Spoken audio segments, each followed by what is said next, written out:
3.1 polynomials, but I rather want to say it's called the polynomial functions. Okay, let me try to write something here. Okay. So I like to say this is polynomial functions. Now the first one, as I said, I like to keep the recording short. So the first section of the recording, I would love to say it is introduction to polynomial functions. Now, what is a polynomial? Polynomial, since grade 8 or 9, now we have expanded our understanding of mathematics from just arithmetic for number, such as 3. Now, polynomial, and that means there's a number and there is a variable.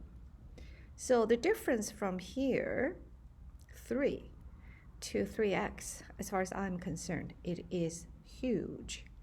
This 3 is a very insignificant number as 3. Well, 3x gives us infinite amount of the possibilities. Depends on what x is. This is probably part of the reason why I fall in love with mathematics, because I am not being bounded just by the limitation. I feel that I can see the universe. All right. So now in polynomial sense, this is called one term. Of course, all sorts of polynomials could have different terms. All right. Now, polynomial function, other word, that means that is just fx now equals to this bunch. So then that is in a broader sense. It says this is a polynomial function. However, it does come with some of the restrictions to define it as a polynomial function. So the polynomial function, we love to always start with the simplest one, which is our linear function. For example, 7x minus 2. All right. Another way to write it is mx plus b, right? Now, or in fact, why don't we write it as ax plus b? Anyway, we want to write it, but we're so used to this is just a slope. Now, another function we have known for quite some time in grade 11. Now, how about negative 2x squared plus 3x plus 4? So that is when the x power now is 2. Now in this case, we can always write into a x squared plus bx plus c, right? So from these two typical functions that we have encountered, now naturally we can think that dot, dot, dot, we can have a polynomial that could go as long as it wants to be. It could be negative x to the power of 3. No, why don't we say 7? And plus 6 to the x to the 6 minus, I almost want to use 5, but it cannot be, well, it doesn't have to be 5, it doesn't matter, 2 to the 5. And you know, you can go on, right? So in this case, a polynomial function could be, in general, in a very abstract form, to be written in a n and x to the power of n plus a n minus 1 to the x power to n minus 1. And note that this n and this n correspond to each other. This is just a very abstract mathematical way of writing things, which I love dearly. So this is all correspond to each other. And let's write another one. It's become a little bit more tedious. And add dot dot dot, and we can say add onto a1 and x1. Now we don't write this x1 here, and plus a0 and x0. Note here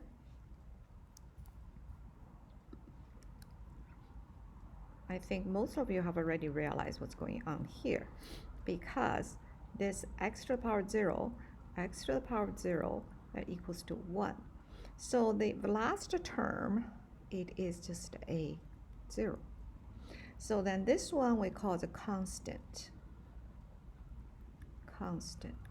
So that's just a number. So in this case, as a matter of fact, our polynomial, right from the beginning, it does not need to start with a linear. We can also start with a number, and that is also a polynomial function. A to the power 0, x to the power 0. Then it turned to be a0, or it just uses c as a constant. So hi, sorry, I'm doing a recording. I did not know that my classroom was being used this morning, so it was a bit of a surprise for me. So sorry for the interruption here. So now we are going to see the polynomial function for its definition has the restriction. So what does that mean? So these an minus 1, an minus 2, all the way to a1 and a0. A0 can also constant, but also can be considered as same thing as here we say this is all. This is just my problem with my pen. Okay, I gotta go to pen here, I guess. Let's see what I corrected. So this is one called coefficient, right?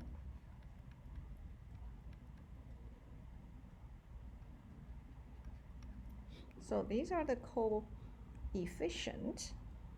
Now the coefficient, these numbers has to be real numbers.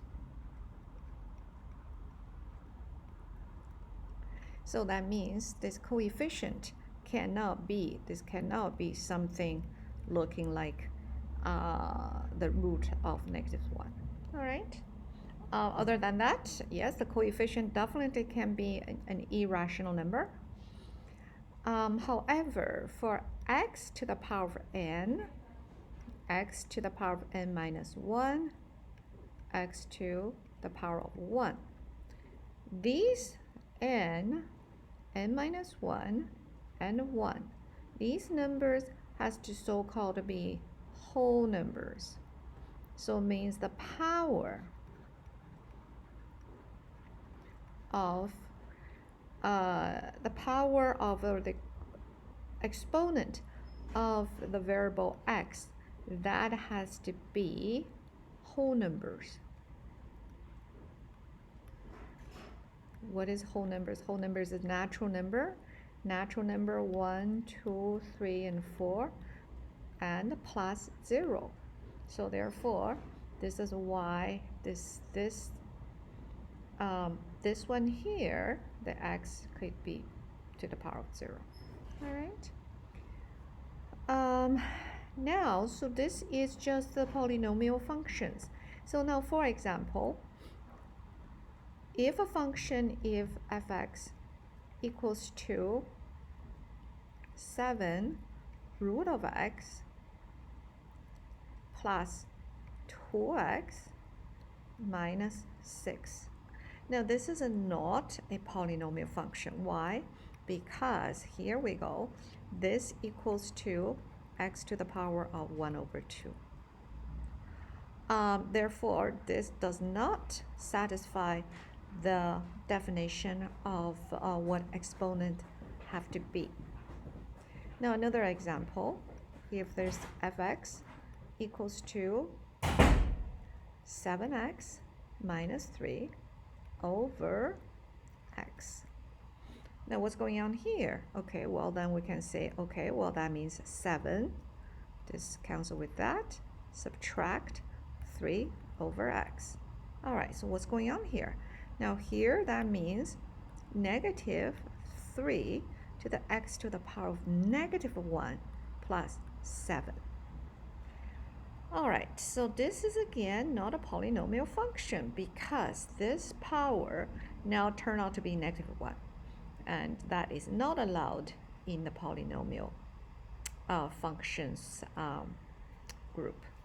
All right, but note, this is a polynomial function.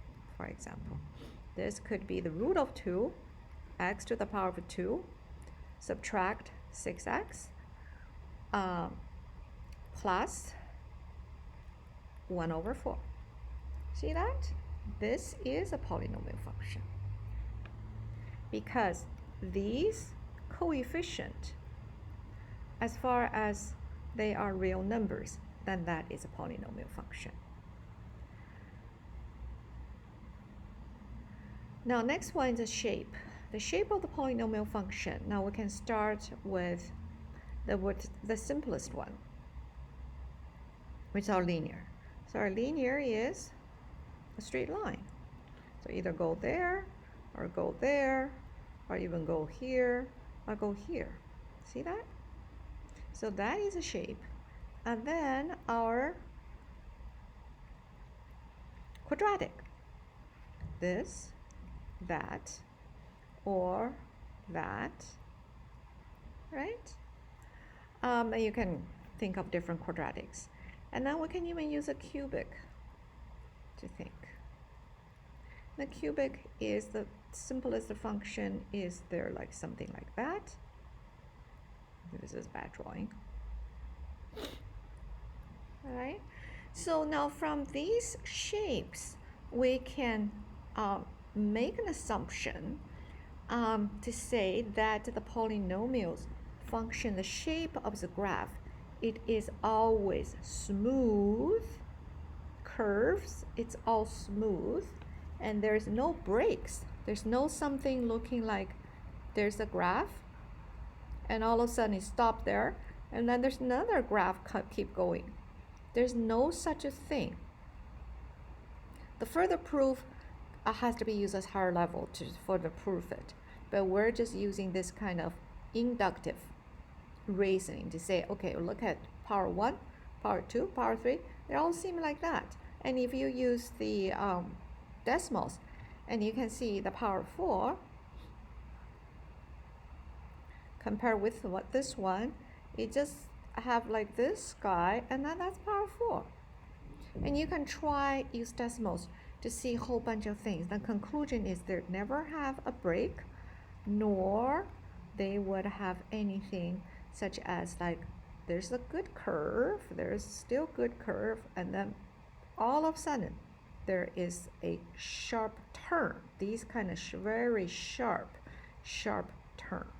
They don't have the sharp turn. If they turn in a very smooth curve shape. Well, then that's just the first section of introduction to polynomial functions.